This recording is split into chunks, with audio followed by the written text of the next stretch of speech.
Hello दोस्तों, नमस्कार। आज के इस वीडियो में मैं आपको बताने वाला हूं अधिवृक्क ग्रंथि, एड्रिनल ग्लैंड और पीयूष ग्रंथि पिट्यूटरी ग्लैंड, जो कि सबसे महत्वपूर्ण एंडोक्राइन ग्लैंड्स हैं। अंतःस्रावी ग्रंथियां, दोनों ही महत्वपूर्ण अंतःस्रावी ग्रंथियां हैं जिनके बारे में हम लोग यहाँ पर अध्ययन करेंगे। तो चलते हैं दोस्तों, सबसे पहले देख लेते हैं एड्रिनल ग्लैंड या अधिवृक्क ग्रंथि। तो दोस्तों, आप लोग जानते हैं कि मनुष्य में एक जोड़ी वृक्क पाए जाते हैं। सेम के बीच के आकार की एक जोड़ी वृक्क या किडनी पाई जाती हैं। तो किडनी के ऊपर की ओर एक ग्रंथि प्रेजेंट होती है जो कि टोपी के आकार की या कह सकते हैं त्रिकोणीय आकार की एक ग्रंथि प्रेजेंट होती है। इस ग्रंथि को ही अधिवृक्क ग्रंथि या एड्रिनल ग्लैंड कहते हैं। दोस्तों, अधिवृक्क ग्रंथि या सुप्रा रीनल ग्लैंड भी इसको कहते हैं। दोस्तों, सुप्रा रीनल ग्लैंड्स भी इसको कहा जाता है। अधिवृक्क ग्रंथि बोल सकते हैं, एड्रिनल ग्लैंड बोल सकते हैं, सुप्रा रीनल ग्लैंड्स भी बोल सकते हैं। तो ये कहाँ प्रेजेंट होती है? तो ये किडनी या वृक्क के ऊपर स्थित होती है, इसीलिए इसको अधिवृक्क ग्रंथि कहा जाता है। अब दोस्तों, इसकी जो ये भूरे रंग की ग्रंथि होती है और लगभग 4 से 6 ग्राम वाली होती है।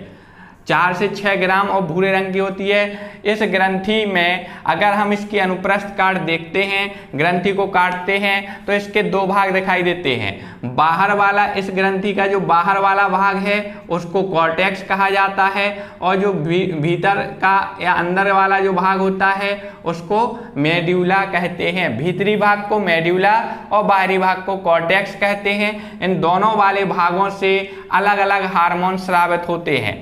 तो दोस्तों, यहाँ पर देख लेते हैं कि कॉर्टेक्स वाले भाग से कौन से हार्मोन स्रावित होंगे और मेडुला वाले भाग से कौन से हार्मोन स्रावित होंगे। तो सबसे पहले देख लेते हैं किस भाग से, कॉर्टेक्स वाले भाग से, और इसके बाद देख लेते हैं कौन से मेडुला वाले भाग से कौन से हार्मोन स्रावित होते हैं। तो दोस्तों, जो कॉर्टेक्स वाला भाग होता है ये लगभग 90% भाग होता है। एड्रिनल ग्रंथि का 90% भाग कौन सा होता है? कॉर्टेक्स। और जो भीतरी भाग होता है ये केवल 10% होता है। अब देख लेते हैं कॉर्टेक्स वाले भाग से अनेक हार्मोन जो हैं वो स्रावित होते हैं। उन सभी हार्मोनों को एक साथ कॉर्टिकोस्टेरॉइड हार्मोन कहते हैं। कॉर्टिकोस्टेरॉइड जो हार्मोन हैं, जितने भी कॉर्टेक्स वाले भाग से स्रावित होते हैं, उन सभी हार्मोनों को कॉर्टिकोस्टेरॉइड हार्मोन कहते हैं, जो प्रमुख रूप से स्टेरॉइड होते हैं। अब इनमें कौन कौन से हार्मोन्स प्रमुख हैं? तो सबसे पहले देख लेते हैं लिंग हार्मोन। लिंग हार्मोन जो है इसको हम सेक्स हार्मोन के नाम से भी इसको जानते हैं। तो दोस्तों, लिंग हार्मोन या सेक्स हार्मोन किसे कहते हैं?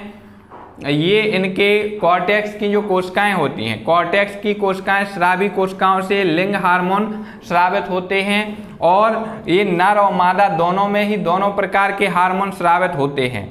इसमें जो नर है, नर में एंड्रोजन हार्मोन स्रावित होता है। नर में कौन सा हार्मोन स्रावित होता है? एंड्रोजन। और जो मादा होते हैं, मादा में एस्ट्रोजन हार्मोन स्रावित होता है। एस्ट्रोजन हार्मोन स्रावित होता है और प्रोजेस्टेरॉन हार्मोन स्रावित होता है। प्रोजेस्टेरॉन हार्मोन स्रावित होता है। तो ये दोनों, ये नर में एस्ट्रोजन हार्मोन और मादा में एस्ट्रोजन और प्रोजेस्टेरॉन हार्मोन स्रावित है। तो दोनों ही हार्मोन एक ही प्राणी में स्रावित होते हैं।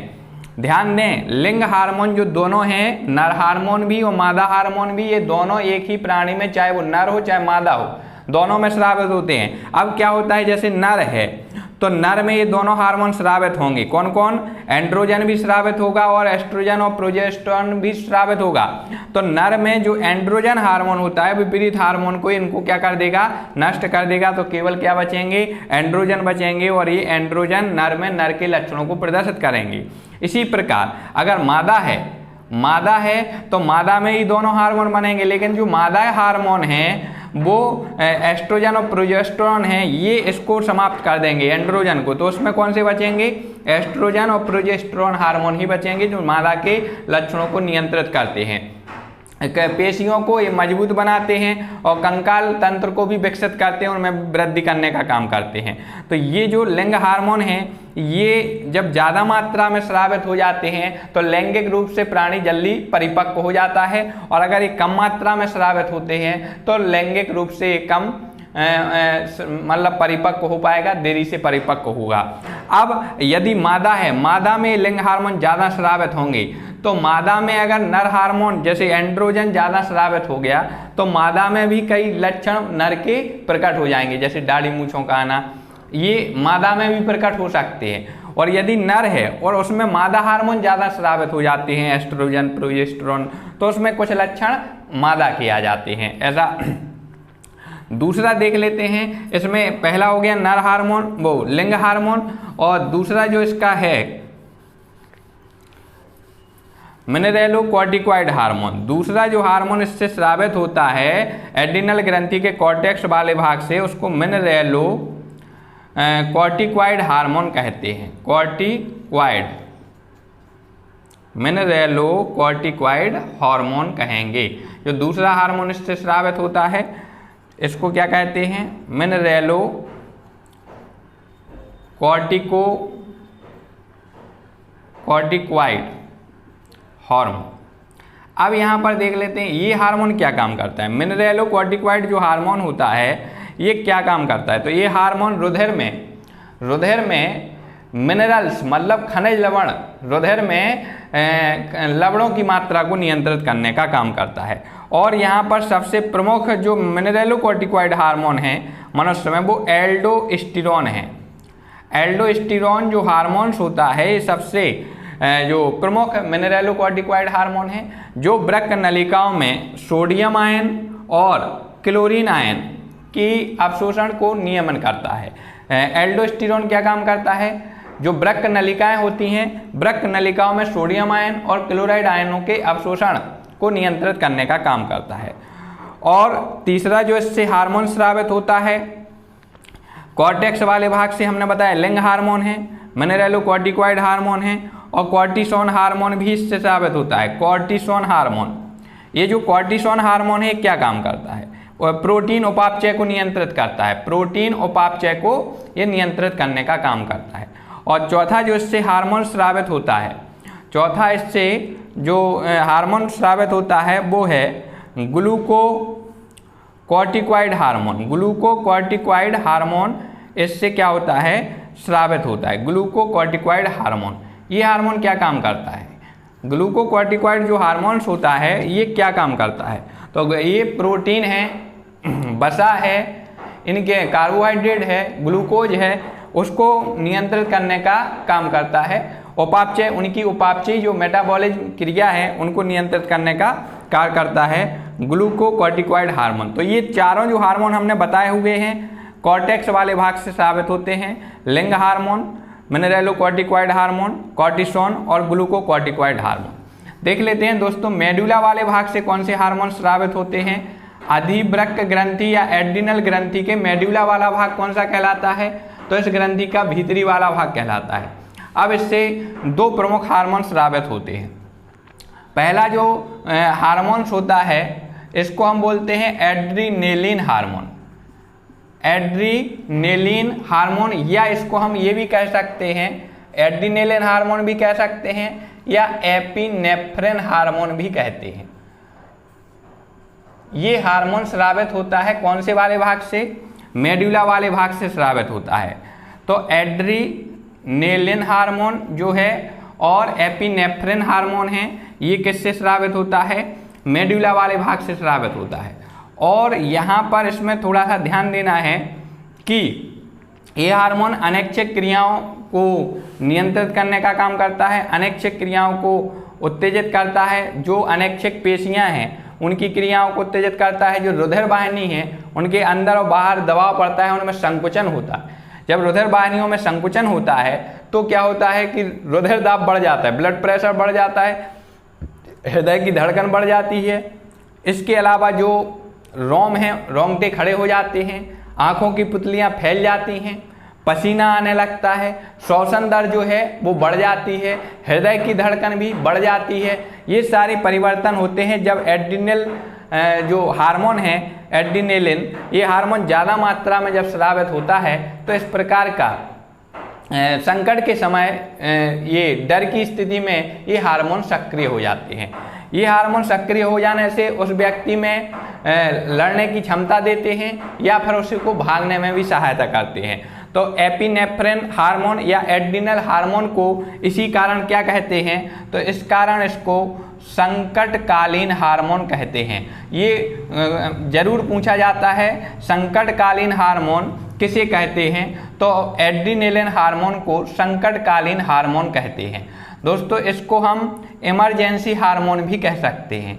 इमरजेंसी हार्मोन के नाम से भी इसको जाना जाता है, एड्रिनेलिन हार्मोन को या एपिनेफ्रिन हार्मोन को, संकटकालीन हार्मोन।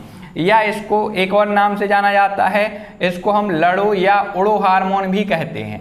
लड़ो या उड़ो हार्मोन किसे कहते हैं, तो fight and flight, fight and flight के नाम से इसको जाना जाता है।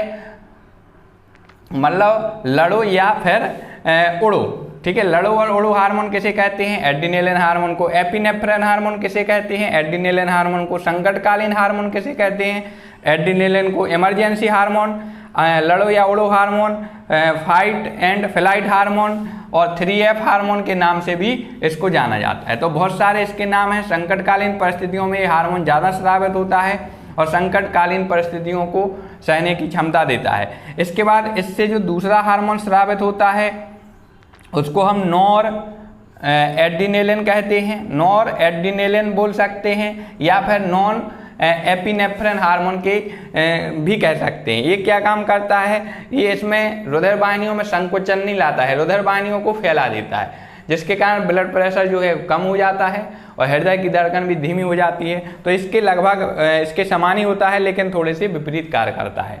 तो ये थे एड्रिनल ग्रंथि के कॉर्टेक्स वाले भाग से और मेडुला वाले भाग से कौन कौन से हार्मोन स्रावित होते हैं। जब ये कम मात्रा में स्रावित होते हैं तो एडिशन रोग हो जाता है। अगर एडिशन रोग हो जाता है जब ये कम मात्रा में अधिवृक्क हार्मोन जो कम मात्रा में स्रावित होते हैं तो एडिशन रोग हो जाता है। और दूसरा, अगर ये ज़्यादा मात्रा में स्रावित होते हैं तो फिर जो पेशियां हैं वो सक्रिय हो जाती हैं और जनन की दृष्टि से भी जो व्यक्ति है वो परिपक्व हो जाता है। दोस्तों एक और चीज़, पीयूष ग्रंथि का ACTH हार्मोन है, एड्रिनोकोर्टिकोट्रोपिक हार्मोन। ये वाला जो हार्मोन है ये अधिवृक्क ग्रंथि के द्वारा स्रावित हार्मोनों पर नियंत्रण रखने का काम करता है। कौन, पीयूष ग्रंथि का ACTH हार्मोन, एड्रिनोकोर्टिकोट्रोपिक हार्मोन। अब दोस्तों देख लेते हैं, ये तो था अधिवृक्क ग्रंथि। अब देख लेते हैं अपन कि पीयूष ग्रंथि क्या है और उससे कौन कौन से हार्मोन जो हैं वो स्रावित होते हैं। तो यहाँ पर ये चल रहा था अभी अधिवृक्क ग्रंथि। अब अपन समझते हैं पीयूष ग्रंथि या हम इसको पिट्यूटरी ग्रंथि भी कहते हैं। और ये जो पिट्यूटरी ग्रंथि है ये मस्तिष्क में डायनसिफेलॉन के नीचे की ओर जो गड्ढा होता है उसमें लटकी हुई स्थिति में पीयूष ग्रंथि पाई जाती है और सबसे छोटी अंतःस्रावी ग्रंथि होती है। और यहाँ पर देखेंगे ये लगभग 1 सेंटीमीटर होती है पीयूष ग्रंथि, 1 सेंटीमीटर होती है और ये 2 से 3 या 4 ग्राम तक होती है। इसके अलावा जो पीयूष ग्रंथि होती है ये सभी अंतःस्रावी ग्रंथियों पर के स्राव को नियंत्रित करती है, इसलिए इसको मास्टर ग्रंथि कहते हैं। क्वेश्चन पूछा जाता है कि मास्टर ग्रंथि किसे कहते हैं, तो ध्यान रखना है जो पीयूष ग्रंथि है उसको मास्टर ग्रंथि कहते हैं क्योंकि ये सभी अंतःस्रावी ग्रंथियों के स्राव को नियंत्रित करती है। अगर हम पीयूष ग्रंथि को देखें, अगर पीयूष ग्रंथि को देखते हैं तो पीयूष ग्रंथि की संरचना में पीयूष ग्रंथि में 3 पालियां होती हैं। पीयूष ग्रंथि में कितनी पालियां होती हैं, 3 पालियां होती हैं। तो पहली पाली को बोलते हैं अग्रपाली, एंटेरियर लोब बोलते हैं, और दूसरे को बोलते हैं मध्यपाली, और तीसरे को मध्यपाली मतलब मिडिल लोब, और तीसरा जो होता है इसको बोलते हैं हम पश्चपाली। तो ये 3 पालियां या 3 लोब होते हैं इसमें, कौन कौन से, अग्रपाली, मध्यपाली और पश्च पाली। तो पीयूष ग्रंथि में 3 पालियां होती हैं, तीनों पालियों से अलग अलग हार्मोन स्रावित होते हैं। तो पीयूष ग्रंथि की जो अग्रपाली है ये लगभग 75% होती है। गुलाबी रंग का ये अग्रपाली जो है गुलाबी रंग का भाग होता है, जो पीयूष ग्रंथि का लगभग 75% होता है। सबसे अधिक हार्मोन इससे स्रावित होते हैं और इससे देख लेते हैं कौन कौन से हार्मोन स्रावित होते हैं। तो यहाँ पर जो पहला हार्मोन अग्रपाली से स्रावित होता है उसको बोलते हैं सोमैटोट्रोपिक हार्मोन। सोमैटोट्रोपिक हार्मोन स्रावित होता है किससे? सोमैटोट्रोपिक हार्मोन इससे स्रावित होता है। इसको STH हार्मोन भी कहते हैं। ये पीयूष ग्रंथि की अग्रपाली से स्रावित होने वाला पहला हार्मोन है और इसको वृद्धि हार्मोन भी कहते हैं। इसका दूसरा नाम क्या है? इसको क्या कहते हैं? वृद्धि हार्मोन। क्यों कहते हैं वृद्धि हार्मोन? इसलिए वृद्धि हार्मोन कहा जाता है, ग्रोथ हार्मोन इसको कहते हैं, ग्रोथ हार्मोन, या इसको हम GH कहते हैं। ये हार्मोन क्या काम करता है? तो ये हार्मोन जो पेशियां हैं उनको विकसित करता है, परिपक्वता उनको प्रदान करता है और लंबी अस्थियों पर, प्रमुख रूप से लंबी अस्थियों में वृद्धि का काम करता है और इससे जो शरीर है वो बड़ा हो जाता है। भीमकाय शरीर भी इससे हो सकता है। अगर बच्चों में ये ज़्यादा मात्रा में ये हार्मोन स्रावित हो जाता है तो उनका शरीर विशालकाय हो जाता है। इसके अलावा वयस्कों में जब इसकी हार्मोन बढ़ते हैं तो हाथ पाँव की जो अस्थियां हैं वो लंबी हो जाती हैं। कभी कभी इससे कुबड़ भी उत्पन्न हो जाता है ज़्यादा। और अगर ये कम मात्रा में स्रावित होता है तो क्या होता है? शरीर बौना रह जाता है, शरीर छोटा रह जाता है। तो ये सोमैटोट्रोपिक हार्मोन का प्रभाव पड़ता है। STH हार्मोन इसको कहते हैं, या इसको दूसरे नाम से जाना जाता है वृद्धि हार्मोन। दूसरा देख लेते हैं जो अग्रपाली से स्रावित होता है, एंटेरियर लोब से पीयूष ग्रंथि की अग्रपाली से स्रावित होने वाला जो दूसरा हार्मोन है उसको बोलते हैं गोनेडोट्रोपिक हार्मोन। गोनेडोट्रोपिक हार्मोन ये दूसरा हार्मोन स्रावित होता है। इस हार्मोन को GTH कहते हैं, गोनेडोट्रोपिक हार्मोन कहते हैं और ये गोनेड की क्रियाओं पर नियंत्रण रखता है, लैंगिक परिपक्वता लाता है गोनेडोट्रोपिक हार्मोन। तो मनुष्य में जो गोनेडोट्रोपिक हार्मोन है उसमें कौन कौन से हार्मोन रहते हैं? तो उसमें रहते हैं FSH। जो FSH हार्मोन है इसको बोलते हैं follicle stimulating hormone. Follicle stimulating hormone कहते हैं इसको, FSH को। और दूसरा इससे जो गोनेडोट्रोपिक हार्मोन है, दूसरा इसके अंतर्गत कौन सा आता है? पहला तो FSH आ जाएगा, फॉलिकल स्टिमुलेटिंग हार्मोन आ जाएगा, और दूसरा जो है वो आ जाएगा ल्यूटिनाइजिंग हार्मोन। दूसरा हार्मोन कौन सा है? Luteinizing hormone. ध्यान रखना है दोस्तों, इसको अच्छे से समझते जाना है। बहुत ही मोस्ट इंपोर्टेंट टॉपिक चल रहा है। फॉलिकल स्टिमुलेटिंग हार्मोन और दूसरा है ल्यूटिनाइजिंग हार्मोन। ये कौन किसके अंतर्गत आते हैं? तो ये गोनेडोट्रोपिक हार्मोन के अंतर्गत आते हैं। ल्यूटिनाइजिंग हार्मोन यहाँ पर देख लेते हैं, इसको LH भी कहते हैं, ल्यूटिनाइजिंग हार्मोन। अब दोनों हार्मोन का काम क्या है? जो फॉलिकल स्टिमुलेटिंग हार्मोन है ये फॉलिकल के निर्माण को उत्तेजित करता है। फॉलिकल माने पुटिकाएं, जो मादा के अंडाशय में अंदर पुटिकाएं बनती हैं उनको फॉलिकल कहा जाता है। तो फॉलिकल स्टिमुलेटिंग हार्मोन तो ये फॉलिकल बनने को उत्तेजित करता है। अंडाणु ओवम का भी ये निर्माण करता है। नर में ये जो वृषण होते हैं नर में, तो नर से शुक्राणुओं के निर्माण को भी ये फॉलिकल स्टिमुलेटिंग हार्मोन नियंत्रित करता है।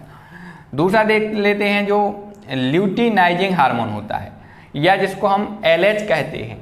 LH या ल्यूटिनाइजिंग हार्मोन ये क्या काम करता है? तो ये भी गोनेडोट्रोपिक हार्मोन के अंतर्गत आता है और ये अनैच्छिक क्रियाओं को नियंत्रित करता है। इसके अलावा ये जो हार्मोन है मादा हार्मोन के स्राव को उत्तेजित करता है। मादा हार्मोन जैसे एस्ट्रोजन हार्मोन है या प्रोजेस्टेरोन हार्मोन है, इसको ये उत्तेजित करता है। मतलब ये बनाने के लिए अंडाशय की जो फॉलिकल कोशिकाएं हैं उनसे इनको निर्मित करने के लिए उत्तेजित करता है ल्यूटिनाइजिंग हार्मोन।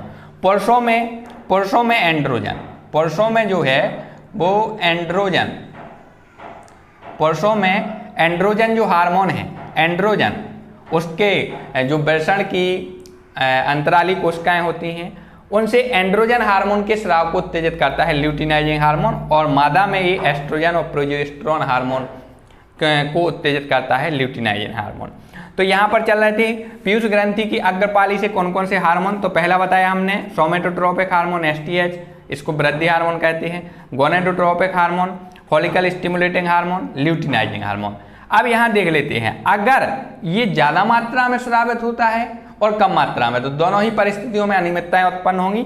अगर गोनेडोट्रोपिक हार्मोन जीटीएच ज्यादा मात्रा में स्रावित होता है तो लैंगिक परिपक्वता जल्दी आती है, जो लैंगिक अंग हैं जो जल्दी परिपक्व हो जाते हैं, जो लिंग हार्मोन हैं ये भी जल्दी स्रावित हो जाएंगे, जिसके कारण कम समय में, कम उम्र में ही वो परिपक्व हो जाएगा, मेच्योर हो जाएगा लैंगिक दृष्टि से। लेकिन जब ये कम मात्रा में स्रावित होंगे तो क्या होगा, कम मात्रा में स्रावित होंगे तो जो लैंगिक अंग हैं वो कम विकसित होंगे, लैंगिक अंग कम विकसित होने के कारण लैंगिक परिपक्वता भी देरी से आएगी। यहाँ तक कि और बहुत ही कम मात्रा में जब स्रावित होते हैं तो वो संतान उत्पन्न करने की भी क्षमता नहीं रखता है। तो ये प्रभाव इस पर पड़ता है। और इसके अलावा ये जो हार्मोन चल रहे थे ये अग्रपाली से स्रावित, पीयूष ग्रंथि की अग्रपाली से कौन कौन से हार्मोन स्रावित होते हैं। सोमेटोट्रोपिक हार्मोन, गोनेडोट्रोपिक हार्मोन ये स्रावित होता है इससे, इसको हम अब लैक्टोजेनिक हार्मोन, ये भी बहुत महत्वपूर्ण हार्मोन है। लैक्टोजेनिक हार्मोन ये भी अग्रपाली से स्रावित होता है। तो जो लैक्टोजेनिक हार्मोन है ये मादा में दुग्ध निर्माण को उत्तेजित करता है। मादा में प्रसव उपरांत मादा में दुग्ध निर्माण को उत्तेजित करने का काम करता है लैक्टोजेनिक हार्मोन। और जो लैक्टोजेनिक हार्मोन है ये लैक्टोजेनिक जो हार्मोन होता है अगर ये कम मात्रा में स्रावित होता है तो दुग्ध का निर्माण नहीं हो पाता है, ज़्यादा मात्रा में स्रावित होता है तो दुग्ध का निर्माण ज़्यादा होता है। तो लैक्टोजेनिक हार्मोन। अब देख लेते हैं एक और हार्मोन है, इसमें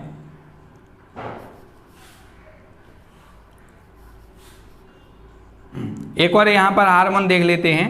तो melanocyte stimulating hormone, melanocyte stimulating hormone या इसको हम प्रेरक हार्मोन कहते हैं।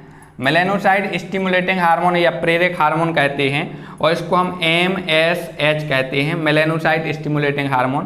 तो ये मेलेनोसाइट स्टिमुलेटिंग हार्मोन का काम क्या है, तो ये जो पक्षी हैं, अन्य कशेरुक प्राणी हैं, तो उनमें ये क्या काम करता है, त्वचा में मेलेनिन वर्णक के लिए उत्तरदायी होता है, जिसको ने त्वचा के पक्षियों या कशेरुक प्राणियों की त्वचा को रंग प्रदान होता है। लेकिन मनुष्यों में ये जो तिल है, चकत्ते हैं, वो बनने के लिए उत्तरदायी होता है मेलेनोसाइट प्रेरक हार्मोन। अब देख लेते हैं मध्यपाली। मनुष्य में मध्यपाली से कोई हार्मोन स्रावित नहीं होता है।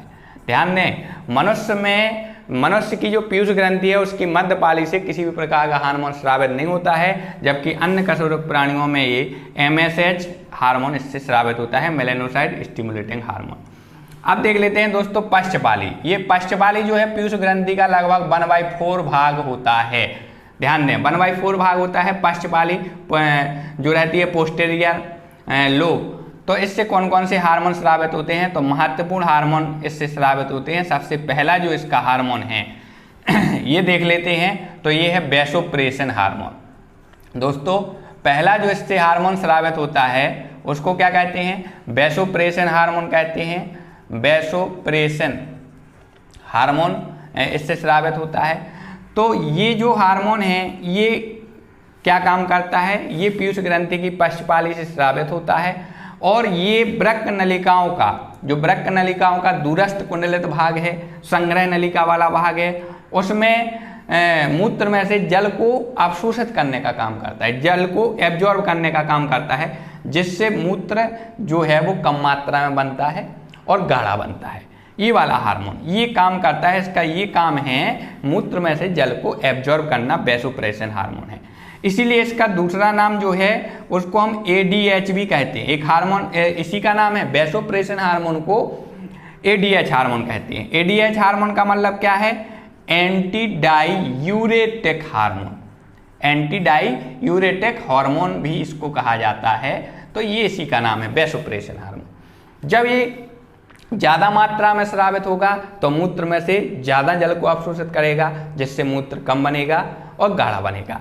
अगर ये कम मात्रा में स्रावित होता है तो मूत्र में से जल की मात्रा को एब्जॉर्ब नहीं किया जाएगा, जिससे मूत्र में पानी की मात्रा बढ़ जाएगी, जल की मात्रा बढ़ जाएगी, जिससे मूत्र पतला हो जाएगा और अधिक मात्रा में बनेगा। ज़्यादा बार बार मूत्र विसर्जन करना पड़ेगा। तो इसको मूत्रलता कहते हैं, डाईयूरेसिस कंडीशन कहते हैं। दूसरा इससे जो वैसोप्रेशन हार्मोन हो गया या एंटी डाईयूरेटिक हार्मोन हो गया। अब अगला जो इससे हार्मोन स्रावित होता है ऑक्सीटोसिन हार्मोन। ऑक्सीटोसिन जो हार्मोन होता है ये